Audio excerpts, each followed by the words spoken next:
તો મિત્રો, આજે હું તમને ઢીંચણની બે મહત્વની અને અગત્યની કસરત બતાવવા જઈ રહ્યો છું કે જે રેગ્યુલર કરવાથી ઢીંચણના ઘસારાના દુખાવામાં મહદઅંશે રાહત મળે છે, જે કરવા માટે માત્ર 10 મિનિટ જેટલો સમય લાગે છે અને જે કરવા માટે બીજા કોઈ પણ સ્પેશિયલ ઇક્વિપમેન્ટની જરૂર નથી. તો ઘરમાં કોઈ પણ નેપકિન, ટુવાલ અથવા તકિયો જે આટલી થિકનેસનો હોય એને અહીંયા ઢીંચણની નીચે મૂકવાનો છે અને પછી ઢીંચણને પ્રેસ કરવાનું છે, તકિયાને પ્રેસ કરવાનું છે. દબાવો. 1 થી 10 સુધી હોલ્ડ કરવાનું. 1 2 3 4 5 6 7 8 9 10. રિલેક્સ. આ એક વાર થઈ. આ એક કસરત જેને સ્ટેટિક ક્વોડ્રિસેપ એક્સરસાઇઝ એટલે કે SQE કહેવામાં આવે છે. અને બીજી કસરત છે VMO. કઈ રીતે કરવાની?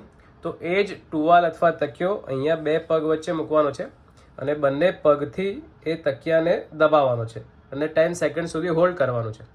આ કરવાથી તમારા VMO મસલ્સ ટાઈટ થાય છે, જેના કારણે જે ઢીંચણના ઘસારાના કારણે અંદરના ભાગમાં દુખાવો થાય છે એમાં મહદઅંશે રાહત મળે છે.